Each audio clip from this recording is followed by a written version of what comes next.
Let me go ahead and record as we talk about welcoming back to our seventh session for the Teaching Empathy series. It's great to be back here on a Wednesday afternoon, and we're really kind of excited today to talk about a topic around just really encouraging, I think, courage in our kids. But again, just as a reminder, the book that we're using is the Unselfie book by Michelle Borba. And obviously, we appreciate you kind of turning off video and audio going forward. So we were thinking about this topic, and Jamie and I were talking about this before we got on today. And I was recalling back, I just kind of in a personal situation myself growing up through grade school and high school. And I was telling Jamie that, as I got older in high school and I was playing sports and I was in the locker room and, I started to be even part of kind of the leadership, component of some of the teams I was on. Over the years, I definitely witnessed situations of harassment and bullying that occurred. And, I could easily say, well, when I was younger, it was harder for me to stand up against the upperclassmen. But as I got older, that really wasn't true, that I really had the social clout, the social ability to do this. And I told Jamie, I said, one of the things I look back and really disappointed about is that I watched harassment and bullying occur at different points and never really had the internal fortitude, never really had, I guess, a game plan for actually saying, hey, look, this can't be acceptable. Like really kind of stepping up and looking out for my fellow classmates and athletes. And even 25, 30 years removed from that, I mean, it still makes me feel uncomfortable to think about the things that I could have done and that others could have done too, to make the lives of those who were experiencing it much better. And so that's what we're going to dive in today, is that it's all about kind of teaching our kids, what does empathy say to us about not just thinking empathetically, but responding empathetically to those who need it most. So I'm going to jump it over to Jamie, and we'll go forward with that discussion today. Well, I appreciate your openness in sharing that, Jim. It is definitely hard as an adult to look back and think about, the mistakes and regrets that we have. And especially when it comes to this area, which I think more and more is becoming, it's almost one of those hot button topics. I can think back to some of the evaluations and things I've done here where parents say my kid's being bullied or was accused of bullying and they're at risk of being kicked out of school because schools are supposed to be taking this so much more seriously. And I don't doubt that. But one of the really shocking statistics that I didn't really think about, but makes sense is, number one, so much bullying, especially cyberbullying, takes place outside of school, and there may not necessarily be a way to kind of follow through official channels on addressing that issue. But the other piece is, even when it is happening at school, the research is showing that almost 85% of the time it's happening when the teachers aren't around. So it can be really hard for kids to report what's happening and for schools to be able to follow through.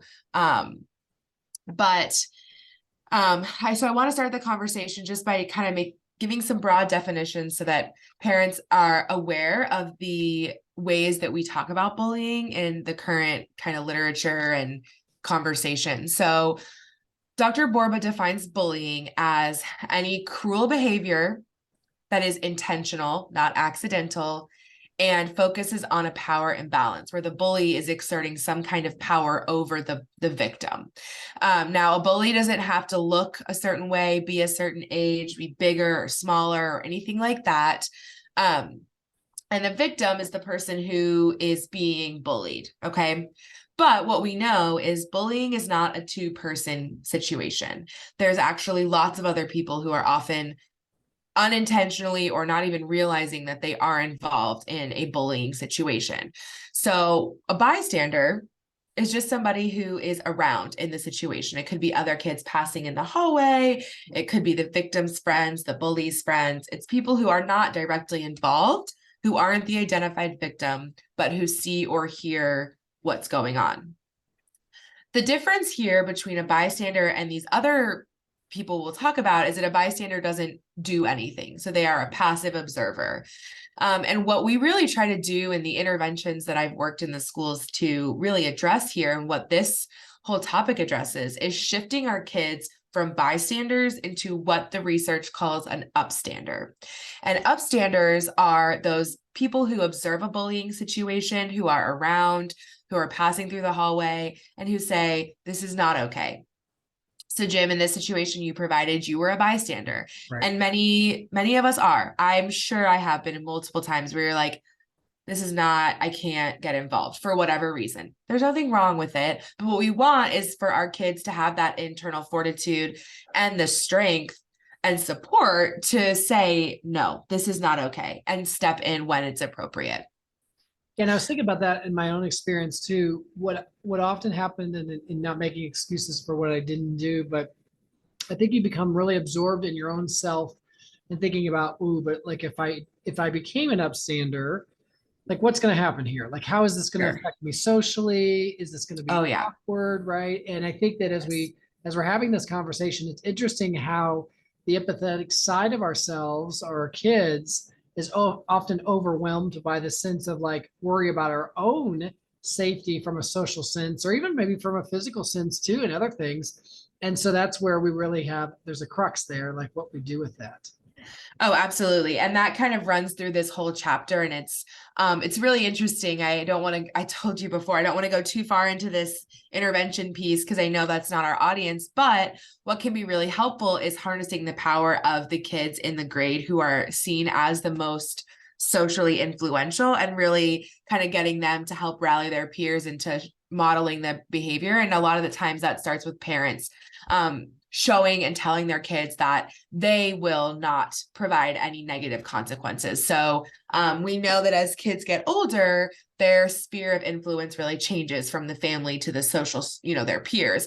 But when kids are younger, we can really help parents show their kids that they support them, they will listen to them, and they will stand by their kids if they are engaging in upstanding behavior. Interestingly, too, I want to just say that cyberbullying is definitely, like I mentioned before, changing how bullying kind of plays out, and it often goes really unnoticed. I was bullied as a young teen and into high school online, and it's really easy to take those screen names and Instagram accounts and make comments about the way people look, what they do, anything really about them. And I will say it definitely had an effect on my self-esteem and how I viewed my own, life in high school. Took some definite time to work through those issues, but it's important as parents, and part of what we really want to emphasize is that the time our kids spend on screens, like it's important to monitor and teach them not only to engage in healthy internet behaviors, but also to identify when something is unsafe and how to report it. I know of, not for my family and also for my clients, fake Instagram accounts, fake Facebook accounts, doctoring images, all of those things can be really severe. And I can speak from personal experience and say it really does have an impact, even when rationally your kid knows that it's not real. So there's also 3 forms of aggression. And I think physical and verbal aggression are the kinds of things that probably were experienced mostly by you, Jim. And that's typically what we think of more. Sorry, there's like a fly in here. More what we think of when we think of typical boy bullying, which is like fights or name calling, or you're ugly or you're chubby or you're not good. And relational aggression is what we see more in girls, although it can happen with boys. And that is more about social influence. So it's when the aggression is more about affecting a relationship between 2 other people. So spreading rumors, gossiping, telling somebody something behind their back, all of those things tend to fall in that relational aggression. And so like I said, I don't want to spend too much time here except to say that this landscape is changing and the way we talk about it is changing. But at the end of the day, bullying, wherever it takes place, whatever kind of aggression it is, it's cruel, intentional, and involves a power differential. And the opposite of it, what it is, and I was thinking about this as we discussed this, is that what we're trying to create is a very, very collaborative environment, right? Not a cutthroat environment. I mean, competition can be healthy, but not really a competitive environment, right? If you think about a team or you think about a classroom or whatever else like that, I think what we're all saying, when we get into this is from the administrators to the teachers to the parents, to the students, we're saying, hey, look, we're in this together and we're trying to create a collaborative environment. And of course, bullying does the opposite thing, right? It Right. divides people, degrades people. It does all sorts of things that are anti-collaborative. And, as we go into it, it's thinking about that idea that like everything else, if something's important, you have to make it relevant. I look back, for example, Jamie, and I know that you have some thoughts and opinions on this in regards to like intervention, but I look back and I think, you know what, from the coach's standpoint that we had they created more of an environment to say, hey, look, we've got a group of leaders on this team. By the way, we had a really good senior class. What we really want from you guys is to create a collaborative environment. We want this young kids, to work hard and we want them to feel, but at the same time, remember, you are the leaders. So we are really, really needing you to create that kind of environment. And had that come through, and the same way our group had that come through to the rest of the team. I'm not to say that nothing would have or could have happened, but it would just have been a different environment and a different kind of expectation. And I think that's what we're trying to set here is whatever it is, a family or a classroom, are we creating a collaborative environment or is this a cutthroat, very divisive environment there? Yeah, and you're basically hitting exactly on what Dr. Borba is saying. And she's saying that like at the end of the day, we can't always control what other kids do. We can't control the competition. And we live in this go, go, go, push, push, push society where kids are often pitted against each other. But as parents, what we can do is really emphasize the importance of social responsibility in our kids and use the tools that the social psychology research shows us does work, and kind of fight against this instinct that we have to kind of withdraw and stand by when someone else is being hurt or harmed, for the fear of retribution, the fear of peer rejection. And she gives some really good tips on how to address those issues because they are real. And so rather than just saying like, oh, you should do it even if you feel like kids are going to be mean to you after, like, no, that's a really big driver of behavior. Kids want to be accepted by their peers. So she gives some ideas of like schools really having like anonymous reporting processes and adults so that actually take them seriously. I won't lie, I worked in the schools for a long time and I heard more than I would like to admit. They're not bullying, they're being too sensitive. And I get that there's a fine line there because, Dr. Borba herself talks about this idea of overpraising and over kind of coddling our kids. But at the same time, if we teach our kids the definition of bullying and we're very clear that it's cruel, intentional behavior, that I think kids can clearly understand when someone is not bullying and when they are bullying. And the other piece of it is that most kids say that the reason why they don't report bullying is because adults downplay it or don't believe them. And if we can show that as parents, we don't stand for that, whether it's in our home, in the schools, and we say, I believe you, I trust you, then our kids feel like they can reach out and engage in some of that morally courageous behavior. The courage doesn't come if they don't feel like they can trust the supports that they do have.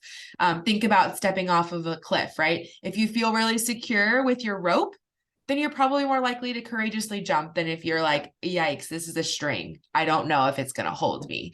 So I think that that's really key in helping our kids build up their own sense of trust, not only in themselves, but in the adults who care for them.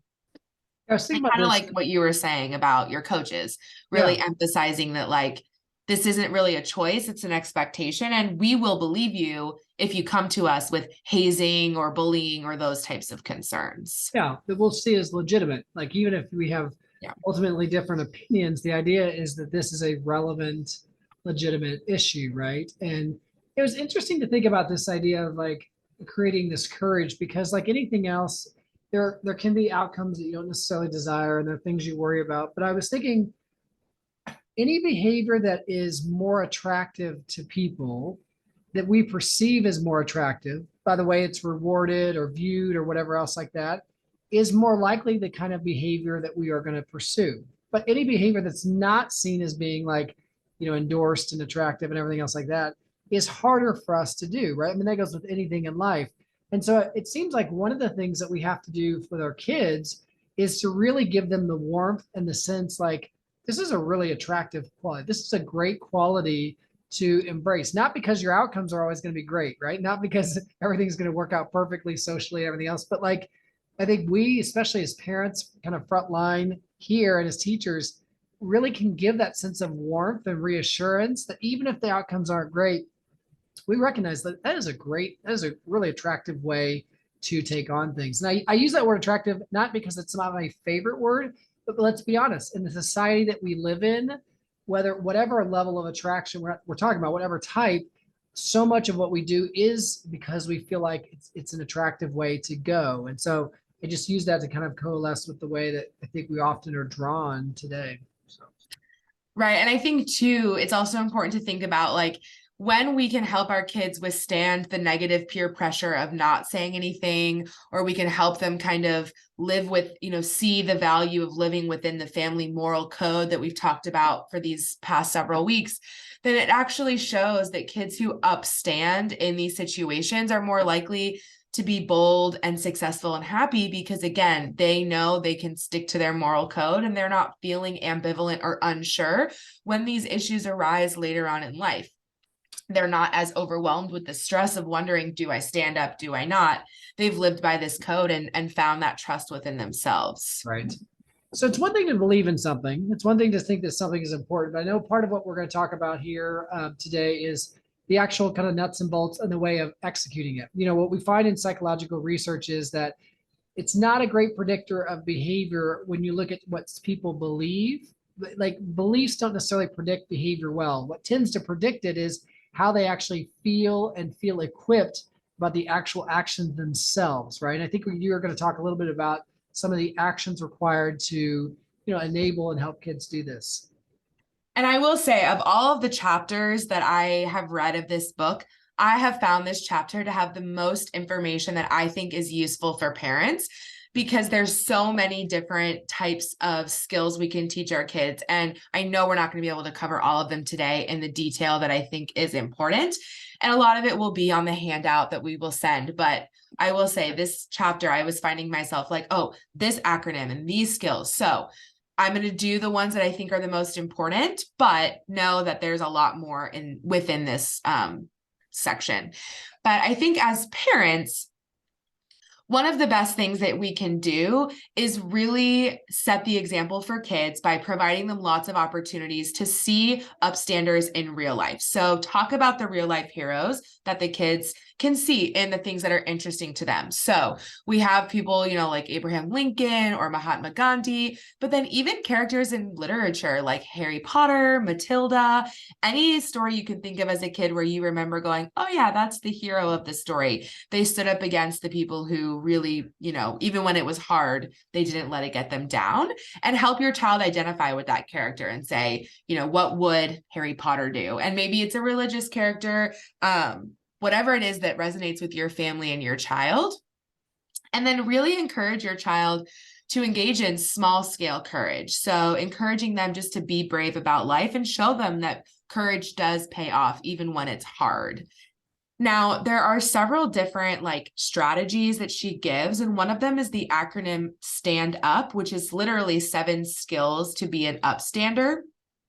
And I'm going to talk about them broadly, but the goal would be to bring these to your child's developmental level and then teach them in a way where you model it for them. You're saying, look, I'm not sure what to do. I'm asking dad, or I'm not sure what to do in this situation. You're kind of modeling it for them and then helping them practice so that these things become automatic for them. So one of the biggest pieces too that I want to say really quickly is that one of the biggest, she talks about this idea that a lot of kids are overwhelmed with emotion in a bullying situation. It makes it hard for them to engage in the behavior that they maybe even want to. And that's why what we've talked about up to this point has been the building blocks. And as we wrap up our series the next couple weeks, we're really focusing on how to live these out. So it would be really hard for a kid to engage in this stand-up activities if they don't have the feelings words, if they don't have the ability to stand in someone else's shoes or regulate their own emotions. If they're so upset with the situation that they're crying, they're not going to be a great, person to lean on if they're panicking like this. So just keep that in mind, that we don't want to push these skills on our kids before they've mastered some of the other concepts. But in general, we want our kids to stand by the child, or to turn to another bystander and create an ally to help. So let's say Johnny is bullying Billy and Sally and Jessica are walking down the hallway. The idea would be for Sally to say, Jessica, we need to go get a teacher because that's not okay. He shouldn't be doing that. Find other kids to find support. And in that, seek a trusting adult. So we're no longer talking about I'm tattling because Billy is over there crawling when he should be sharpening his pencil. That's tattling. That's someone doing something that's not causing harm to others. We're talking about reporting harmful behaviors, which again is this idea. If we help kids understand what bullying is, then we're not going to be confusing it with tattling, right? Johnny's not playing with Legos like he's supposed to. Okay, as long as he's not beating up another kid, that's a teacher problem, not a kid problem. So really helping your kids understand that. And then the rest of it is essentially how you can step into the situation. So once you've told an adult and gotten support from peers, essentially you want your child to step in when it's safe. So stand close to the victim, ask if they need help, say, let me walk with you to the office, do whatever assistance is appropriate in the situation, and help your kid understand that if it's not safe to step in, like the kid's getting the crap beat out of them, then when after the fact, you let them know and offer your support after. You didn't deserve that. I'm so sorry that happened to you. I imagine you're feeling really hurt and embarrassed, whatever it is. The other way that the child without physically intervening is to kind of basically provide a distraction to the crowd. So as a crowd is gathering or as kids are watching or kind of looking around, not really sure, encourage your kid to say, don't you know you're going to get suspended for that? Or I see someone teacher coming down the hallway and, hopefully there's a scatter situation or, hey, did you guys watch the Browns game last night or the Cardinals game or whatever it is, and try to kind of basically create a distraction or a detour in the situation, especially in a physical situation or kind of one where there's a big crowd. And then for more of like the relational aggression where we're hearing rumors and gossip being spread, have your child really practice this idea of negating this with a positive view. So, oh, did you see Sarah? She was wearing clothes that I saw at the thrift store. That's so stupid. She's poor, blah, blah, blah, blah. Well, I actually also think that, this celebrity shops at a thrift store, or I thought that was a really cool outfit, or just because she shops there doesn't mean anything about her. So helping your kids really stand up verbally for kids who are being, talked about or rumors are being spread about them. And it's neat to think about this. So, we spend so much time on reading and math and all the subjects throughout, from K forever, right? What I hear you saying is that we really have to spend some time in teaching what we can kind of consider emotional intelligence and just what we call EQ to our kids, right? I mean, it would be neat to think about classes here where this was part of kind of a school curriculum that they really use like the stand-up idea and describe to the kids, like if this situation comes up, here are your options and here are things you can do. And like everything else, if we embed that early on and kids have heard it and they recognize that that's something that's an option for them, they're much more likely to be able to act when they have the tools there. So I think what we're coming to realize with our educational system is that while the academics are always going to be important, the social emotional skills are equally or even more important. And, I think that it predicates us kind of investing in this area more.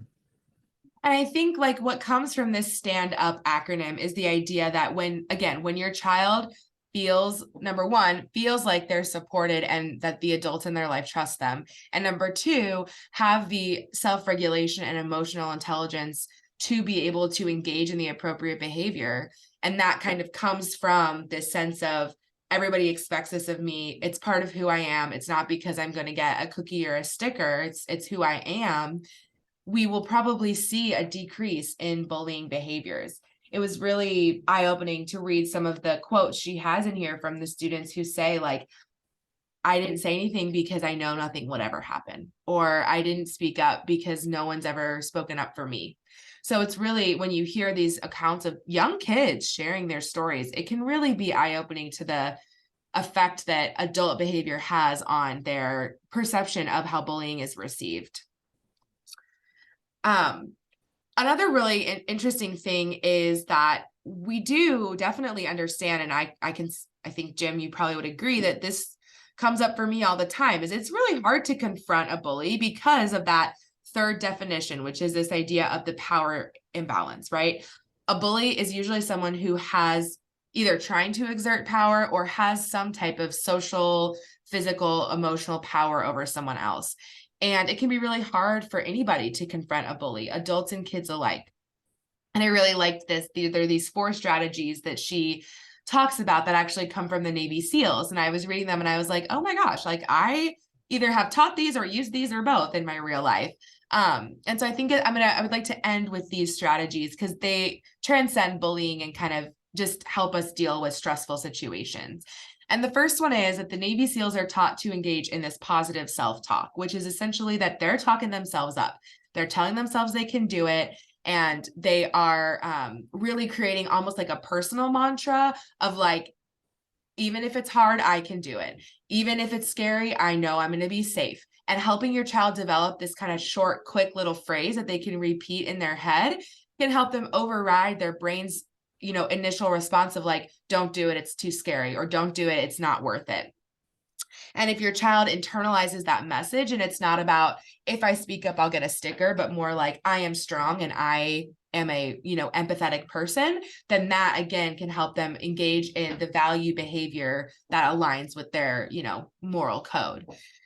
The second one is visualization, which we use a lot in psychology, which is basically when something is really overwhelming or stressful or causes anxiety, picture yourself having done it and how you'll feel and what it'll look like. And so again, help your child kind of think about what is the outcome and how will you feel after you've done the behavior or after, what do you think it will look like? How scary will it be? Okay, how will it feel when it's over? How much prouder will you be of yourself when you live by your moral code? The next one is goal setting. So really small goals where we can feel really positive about the little things we do. So think about the very next step and the very next step and really, really chunk it into small things. So maybe it feels really overwhelming to break up a crowd of 30 kids and, one big high school kid is wailing on some 5th grader, right? Like that's a really big problem to solve. But if you just chunk it and say, first, I'm going to go up to one kid and ask him a question, and then I'm going to see if that kid can go with the teacher. And each time you do a small step, you feel better and better about yourself. Again, these are things that help without even a bullying situation when we're really overwhelmed. And then, of course, the tried and true, taking some deep breaths. It works for a reason, and that's because it really does send signals to your brain that your stress response your automatic stress response kind of calms itself down. So working with your kids on creative ways that they can take deep breaths. We do flower breathing, dragon breathing, shape breathing, all of these things that you can easily Google online and find videos, or head to your local psychologist. They can help you too. But all of those things can kind of bring oxygen to the brain and reset your body's nervous system as you need to kind of relax your stress response and think clearly about a situation. So what a great way to kind of cap off this discussion with just some really, really practical ideas. And I think in the end, Jamie, as I was listening to all of this and thinking about the overarching message, we keep saying that empathy is not a passive response, right? Empathy is an active, very internal, characterological kind of driven response, right? And with all of this, that's what we're really doing is we're teaching the art of being active in ways that aren't just thinking about ourselves, but very much becoming and thinking about who other people are. So on that note, we're going to let you go and keep on time. And I hope everyone has a great week. We will be off next week with the Thanksgiving holiday, but we'll come back after that. So thank you so much. Thanks.